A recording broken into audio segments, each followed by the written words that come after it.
আপনারা দেখতে শুরু করেছেন এডিটার্স ডায়েরি। আমি ভাস্কর দত্ত আপনাদেরকে আরও একটি নতুন এপিসোডে স্বাগত জানাই। দেখুন, প্রতিদিনই এই এডিটার্স ডায়েরিতে আপনাদের কাছে আন্তর্জাতিক ভূ রাজনৈতিক পরিস্থিতি সম্পর্কিত তথ্য আমরা তুলে ধরি। সেখানে আমেরিকা, চীন, পাকিস্তান, বাংলাদেশ সহ বিশ্বের দেশগুলোর সঙ্গে ভারতের সম্পর্কের নানান তথ্য তুলে ধরি। তা নিয়ে বিশ্লেষণও থাকে। আপনাদের সাথে কখনো মতের মিল হয়, আবার কখনো হয় না। আপনারা সমালোচনাও করেন।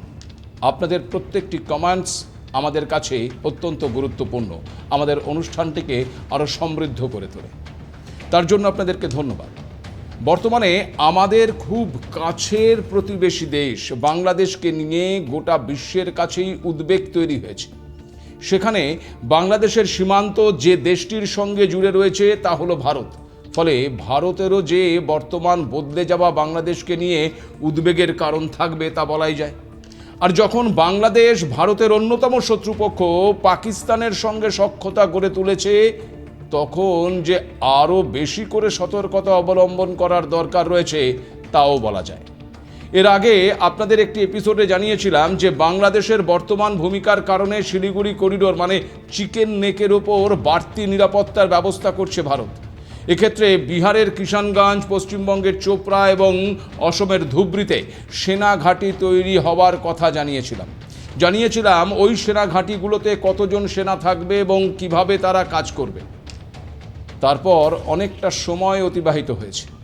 বাংলাদেশের সাথে শুধু পাকিস্তানের সখ্যতা নয়, এবার জঙ্গিদের সাথেও সম্পর্ক গড়ে উঠেছে।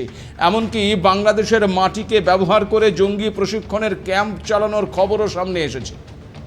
এমনকি করাচি থেকে বাংলাদেশের বিমান চলাচল এবং পাকিস্তানের থেকে বাংলাদেশের যুদ্ধ বিমান কেনার ইচ্ছে প্রকাশের খবরও সামনে এসেছে। ভারত যে বাংলাদেশের পরিস্থিতির দিকে কড়া নজর রাখছে তা প্রতি মুহূর্তে বোঝা যাচ্ছে। সদ্য বিদেশ মন্ত্রকের তরফেও সে কথা জানানো হয়েছে। তাই কোনো জায়গায় নিরাপত্তার ফাঁক রাখতে চাইছে না ভারত। এবার ভারত বাংলাদেশ সীমান্তের কাছে দ্বিতীয় বিশ্বযুদ্ধকালীন পরিত্যক্ত বেশ কয়েকটি বিমান ঘাঁটি পুনরায় সক্রিয় করা হচ্ছে। চিকেন করিডোরের নিরাপত্তাকে আরও সুনিশ্চিত করতেই এই সিদ্ধান্ত বলেই জানা গেছে। পশ্চিমবঙ্গ, আসাম এবং ত্রিপুরায় অবস্থিত দ্বিতীয় বিশ্বযুদ্ধকালীন 5টি পরিত্যক্ত বিমান ঘাঁটি বা বিমানবন্দর পুনরায় চালু করার সিদ্ধান্ত নেওয়া হয়েছে। এই বিমান ঘাঁটিগুলো হলো জলপাইগুড়ির আমবাড়ি এবং পাঙ্গা, দক্ষিণ দিনাজপুরের বালুরঘাট, মালদায়ের ঝলঝলিয়া এবং অসমের ধুবড়ি। এর মধ্যে এয়ারপোর্ট অথরিটি অফ ইন্ডিয়া পশ্চিমবঙ্গের বিমান ঘাঁটিগুলো রাজ্য সরকারকে হস্তান্তর করেছিল অসামরিক বিমান এবং হেলিকপ্টার পরিষেবা চালুর জন্য। কিন্তু নতুন সিদ্ধান্ত অনুযায়ী ভারত সরকার সেগুলো পুনরায় বিমান বাহিনীর হাতে তুলে দিতে চায় বলেই জানা গেছে। দ্বিতীয় বিশ্বযুদ্ধের পরে 1971-এ ভারত পাকিস্তান যুদ্ধের সময় এই বিমান ঘাঁটিগুলো সামান্য ব্যবহার হয়েছিল। তখন মূলত যুদ্ধের সামগ্রী সরবরাহের জন্য পণ্যবাহী বিমান ওঠানামা করত এই সমস্ত বিমানবন্দরগুলোতে। 1971-এর পরেই সেই প্রয়োজন ফুরিয়ে যায়। এখন পরিস্থিতি পরিবর্তনের কারণে নতুন করে আকাশ নিরাপত্তা নিশ্চিত করতে চাইছে ভারত।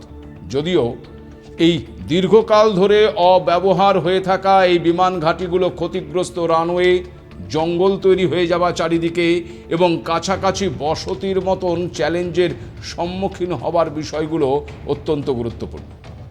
বেশ কিছুদিন ধরেই যে খবর পাওয়া যাচ্ছিল যে বাংলাদেশ তাদের 2টি পরিত্যক্ত বিমান ঘাঁটিকে পুনরায় চালু করছে, যার মধ্যে একটি হলো বাংলাদেশের উত্তরাঞ্চলে জেলা লালমনিরহাট বিমান ঘাঁটি আর অন্যটি হলো ঠাকুরগাঁও জেলায় অবস্থিত বিমান ঘাঁটি।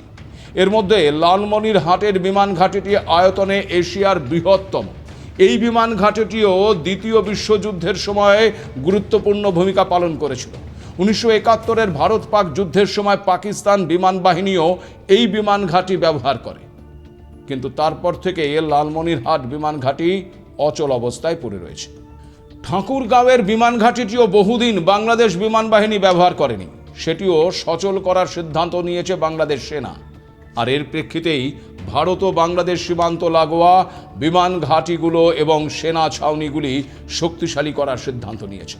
ত্রিপুরাতেও একটি বিমান ঘাঁটি নতুন করে সচল করার তোড়জোড় শুরু করেছে ভারতীয় বিমান বাহিনী।